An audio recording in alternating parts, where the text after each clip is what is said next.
బయట వాళ్ళకి సినిమా ప్రపంచం నుంచి బయట నుంచి చూసే వాళ్ళకి చాలామందికి ఏముంటుందంటే ఇండస్ట్రీలో చాలా ఫీలింగ్స్ ఉంటాయి, ఆంధ్ర తెలంగాణ క్యాస్ట్ ఫీలింగ్స్ అని.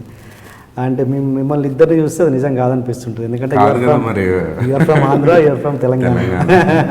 అంటే నేను ఆంధ్ర తెలంగాణ నాకు తెలియదండి యాక్చువల్లీ. అంటే నేను పుట్టింది విజయవాడ, బట్ నేను పెరిగిందంతా ఇక్కడ. నా స్కూలింగ్ ఎల్కేజీ నుంచి నాకు గుర్తున్న ప్రతి విషయం హైదరాబాద్లోనే జరిగింది. నేను హైదరాబాద్ దాటి ఎక్కడికి వెళ్ళలేదు. సో ఎవరన్నా నువ్వు ఆంధ్ర అంటే నాకు అర్థం కాదు. అంటే నేను మాట్లాడుతుంటే హైదరాబాద్ వచ్చేస్తుంది, హిందీ యారో హీరో అని వస్తుంది. అంటే హిందీ కూడా నాది ప్యూర్గా రాదు, హైదరాబాదీ వచ్చేస్తుంది.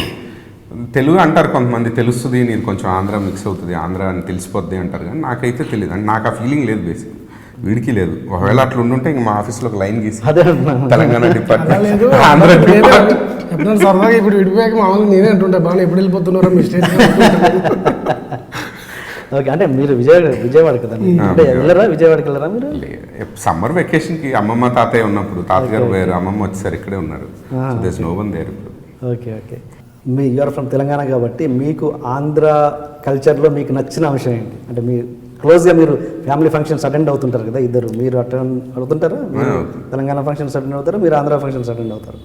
ఏంటి మీకు ఆంధ్ర కల్చర్లో బాగా నచ్చిన అంశం? ఆంధ్ర ఫుడ్ బాగా ఇష్టం. వాళ్ళ ఇంటికి వెళ్తే వాళ్ళ అమ్మ అన్నీ వండి పెడుతుంటుంది, చేతి పచ్చళ్ళు ఇష్టం. ఇక్కడ చేతి పచ్చళ్ళు అన్నీ చేయరు. సో వాళ్ళ ఫుడ్ బాగా ఇష్టం నాకు. సో బట్ వాళ్ళు మర్యాదగా చాలా పద్ధతిగా, అంటే చాలా హంబల్గా మాట్లాడుతుంటారు. తెలంగాణ అనేది కొంచెం రఫ్ ఉంటుంది. ఇప్పుడు వాళ్ళని తినండి, కూర్చోండి అంటాం.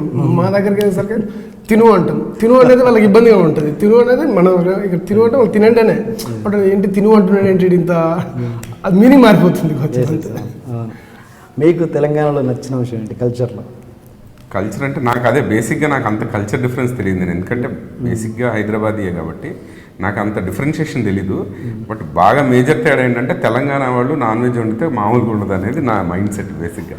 మా ఆంధ్ర సైడ్ మా పెద్దమ్మలు, మా రిలేటివ్స్లో ఎవరు వండినా తెలంగాణ వాళ్ళ పెళ్ళి లేదా పెద్దమ్మ గుడిలో భోజనాలు లేదు ఏదన్నా అనిల్ గారి ఇంట్లో ఏదో దావత్తు ఇట్లా అంటే ఇంకా నా మైండ్ అక్కడే ఉండదు, అటు వెళ్ళిపోవాల్సిందే. ఇంకా ఇక్కడ తినలేదు నేను ఏం పెట్టినా కూడా.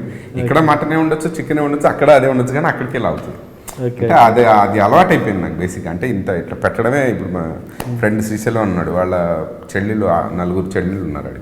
వాళ్ళు పెళ్ళైనప్పుడు ఎలా పెడతారు, వాళ్ళు ఇట్లా ప్లేట్తో బగారా రైస్ ఇలా ప్లేట్లో వేసి గుంట పెట్టి చారులా ఉంటుంది, మటన్ కర్రీలా వేస్తుంది. అదంతా కొంచెం ఎక్సైటింగ్గా బాగా అనిపిస్తుంది. అంటే తింటే ఏదో అబ్బా భలే తిన్నాం అనిపిస్తుంది.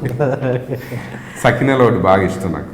సకినెలు, తర్వాత సర్వపిండి అంటారు కదా, అవి బాగా ఇష్టం. మా సైడ్ చెక్కలు, చెక్కడియాలు, కారపూస ఇవన్నీ ఓకే, బజ్జీలు, మిరపకాయ బజ్జీ. బట్ ఈ సైడ్ ఆ స్పెషాలిటీస్ ఫుడ్ వరకు అది ఇష్టము. కల్చర్ అంటే నాకు అంత కల్చరల్ సైడ్ అంత డిఫరెన్షియేషన్ నిజంగా తెలియదు అసలు. నేను అటు చూడలేదు, ఇటు చూడలేదు, యాక్చువల్లీ మధ్యలో ఉండిపోయా. హైదరాబాద్లోనే ఎక్కువ కదా. Hi, you are watching iDream Media. Please subscribe for more videos.